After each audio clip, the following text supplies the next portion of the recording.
OTEP.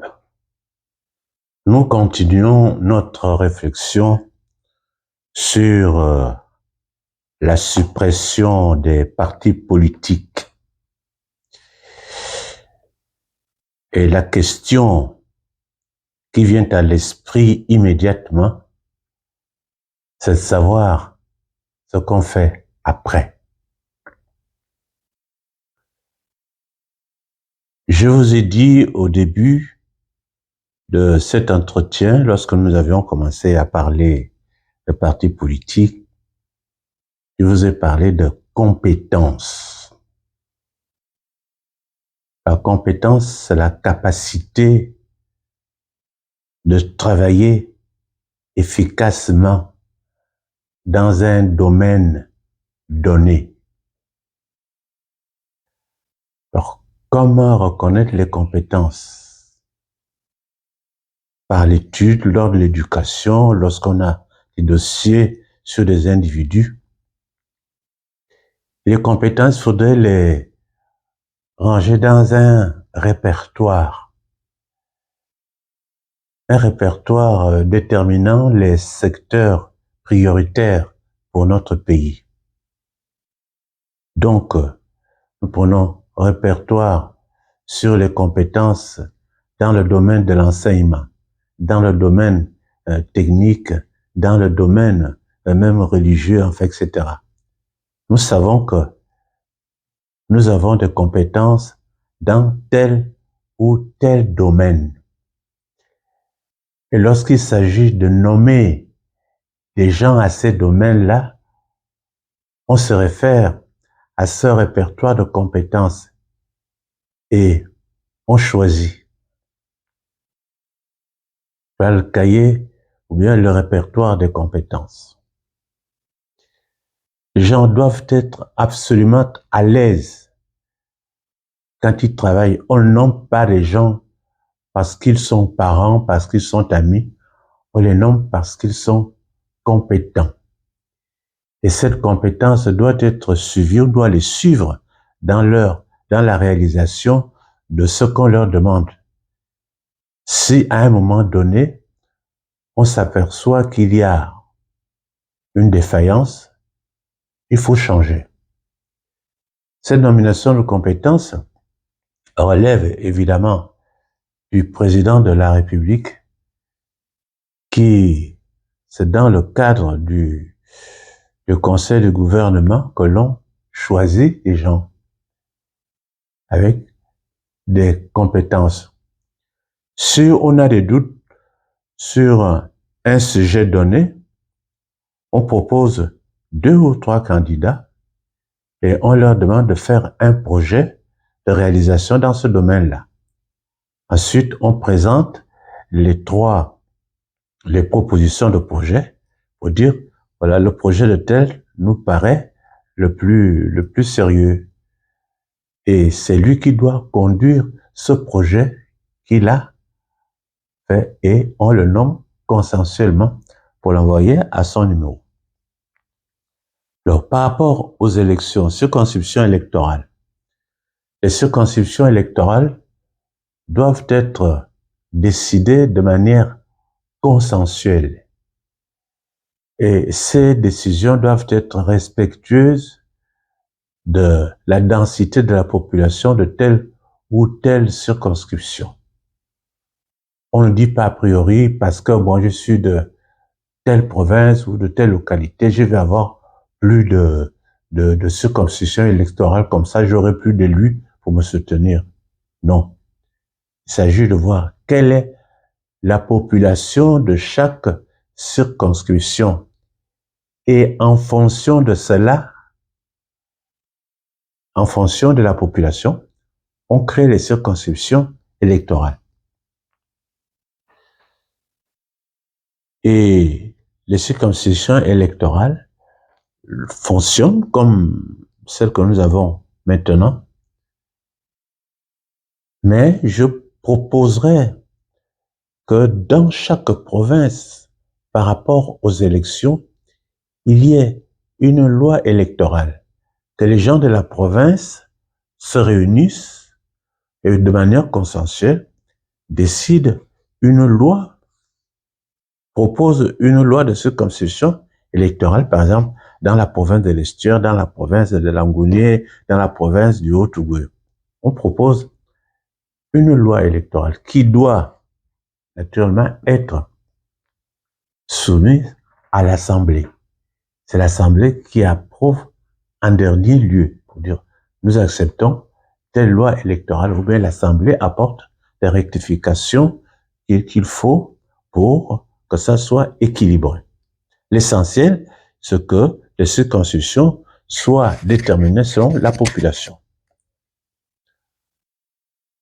Ensuite, pour les nominations, c'est le président de la République, dans le cadre, en concertation avec le gouvernement, qui nomme à tel ou tel poste. Il n'est pas question de parti politique, vous voyez bien.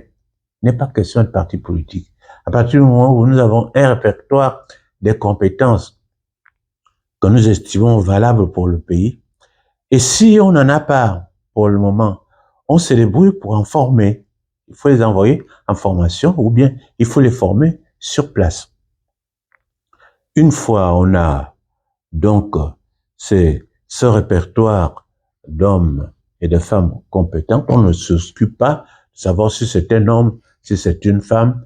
Nous ne pourrons plus parler comme en Occident, moi, que moi j'estime rétrograde, parce que là-bas encore, quand on pense qu'il y a des différences de salaire entre hommes et femmes, mais enfin, d'où sort-on, où se trouve-t-on? Au XXIe siècle, des salaires différents entre hommes et femmes de la même promotion, de la même formation, ce n'est pas possible. Chez nous, ce sont des choses qui doivent être regardées comme barbares.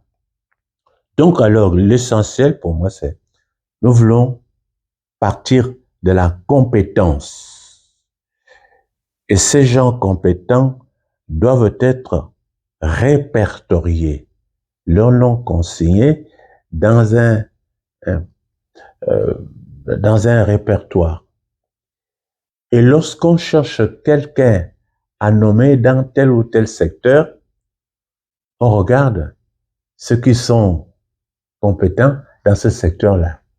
Si on n'a pas la possibilité de nommer quelqu'un tout de suite parce qu'on hésite, qu'on fasse faire des projets aux gens que l'on pressent pour occuper tel ou tel poste. On leur fait faire des projets et quand ils présenteront les projets, et on va choisir le meilleur projet et c'est celui qui a fait le projet qui doit le conduire. Et on fait une nomination. Voilà, donc nous pouvons fonctionner sans parti politique à partir de là. On n'a pas besoin de parti politique. À aucun moment de ce que je viens de vous dire, il ne s'agit de force. Il s'agit de la reconnaissance de ce qui existe déjà. Et on obéit à la réalité de la nature. Et dès lors qu'on est au respect de la nature, on ne peut que réussir. Voilà donc, je continue à dire, abat les partis politiques, trouvons une autre chose, et j'ai fait une proposition qu'on peut améliorer si on veut, mais il ne faut plus que les nominations se fassent par rapport aux partis politiques, par rapport à la province, mais que tout le monde soit pris sur un pied d'égalité, chacun avec ses compétences. C'est comme ça qu'ont toujours fonctionné nos communautés traditionnelles. OTEP. Nous continuons notre réflexion sur la suppression des partis politiques. Et la question qui vient à l'esprit immédiatement, c'est de savoir ce qu'on fait après. Je vous ai dit au début de cet entretien, lorsque nous avions commencé à parler de partis politiques, je vous ai parlé de compétences. La compétence, c'est la capacité de travailler efficacement dans un domaine donné. Alors, comment reconnaître les compétences? Par l'étude, lors de l'éducation, lorsqu'on a des dossiers sur des individus. Les compétences, il faudrait les ranger dans un répertoire déterminant les secteurs prioritaires pour notre pays. Donc, nous prenons répertoire sur les compétences dans le domaine de l'enseignement, dans le domaine technique, dans le domaine même religieux, en fait, etc. Nous savons que nous avons des compétences dans tel ou tel domaine. Et lorsqu'il s'agit de nommer des gens à ces domaines-là, on se réfère à ce répertoire de compétences et on choisit le cahier ou bien le répertoire des compétences. Les gens doivent être absolument à l'aise quand ils travaillent. On ne nomme pas les gens parce qu'ils sont parents, parce qu'ils sont amis. On les nomme parce qu'ils sont compétents. Et cette compétence doit être suivie, on doit les suivre dans la réalisation de ce qu'on leur demande.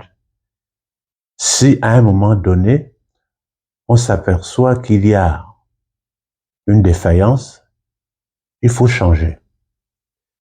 Cette nomination de compétences relève évidemment du président de la République qui, c'est dans le cadre du conseil de gouvernement que l'on choisit les gens avec des compétences. Si on a des doutes sur un sujet donné, on propose 2 ou 3 candidats et on leur demande de faire un projet de réalisation dans ce domaine-là. Ensuite, on présente les propositions de projet pour dire, voilà, le projet de tel nous paraît le plus sérieux. Et c'est lui qui doit conduire ce projet qu'il a fait et on le nomme consensuellement pour l'envoyer à son numéro. Alors, par rapport aux élections, circonscriptions électorales, les circonscriptions électorales doivent être décidées de manière consensuelle. Et ces décisions doivent être respectueuses de la densité de la population de telle ou telle circonscription. On ne dit pas a priori parce que moi je suis de telle province ou de telle localité, je vais avoir plus de circonscriptions électorales, comme ça j'aurai plus d'élus pour me soutenir. Non. Il s'agit de voir quelle est la population de chaque circonscription. Et en fonction de cela, en fonction de la population, on crée les circonscriptions électorales. Et les circonscriptions électorales fonctionnent comme celles que nous avons maintenant. Mais je proposerais que dans chaque province, par rapport aux élections, il y ait une loi électorale, que les gens de la province se réunissent et de manière consensuelle décident une loi, proposent une loi de circonscription électorale, par exemple, dans la province de l'Estuaire, dans la province de Langounier, dans la province du Haut-Tougoué. On propose une loi électorale qui doit naturellement être soumise à l'Assemblée. C'est l'Assemblée qui approuve en dernier lieu pour dire nous acceptons telle loi électorale ou bien l'Assemblée apporte des rectifications qu'il faut pour que ça soit équilibré. L'essentiel, c'est que les circonscriptions soient déterminées selon la population. Ensuite, pour les nominations, Les nominations, c'est le président de la République, dans le cadre, en concertation avec le gouvernement, qui nomme à tel ou tel poste. Il n'est pas question de parti politique, vous voyez bien. Il n'est pas question de parti politique. À partir du moment où nous avons un répertoire des compétences que nous estimons valables pour le pays, et si on n'en a pas pour le moment, on se débrouille pour en former. Il faut les envoyer en formation ou bien il faut les former sur place. Une fois on a donc ce répertoire d'hommes et de femmes compétents, on ne s'occupe pas de savoir si c'est un homme, si c'est une femme. Nous ne pourrons plus parler comme en Occident, moi, que moi j'estime rétrograde, parce que là-bas encore, quand on pense qu'il y a des différences de salaire entre hommes et femmes, mais enfin, d'où sort-on, où se trouve-t-on? Au XXIe siècle, des salaires différents entre hommes et femmes de la même promotion, de la même formation, ce n'est pas possible. Chez nous, ce sont des choses qui doivent être regardées comme barbares. Donc alors, l'essentiel pour moi, c'est nous voulons partir de la compétence. Et ces gens compétents doivent être répertoriés, leur nom consigné dans dans un répertoire. Et lorsqu'on cherche quelqu'un à nommer dans tel ou tel secteur, on regarde ceux qui sont compétents dans ce secteur-là. Si on n'a pas la possibilité de nommer quelqu'un tout de suite parce qu'on hésite, qu'on fasse faire des projets aux gens que l'on pressent pour occuper tel ou tel poste. On leur fait faire des projets et quand ils présenteront les projets, et on va choisir le meilleur projet et c'est celui qui a fait le projet qui doit le conduire. Et on fait une nomination. Voilà, donc nous pouvons fonctionner sans parti politique à partir de là. On n'a pas besoin de parti politique. À aucun moment de ce que je viens de vous dire, il ne s'agit de force. Il s'agit de la reconnaissance de ce qui existe déjà.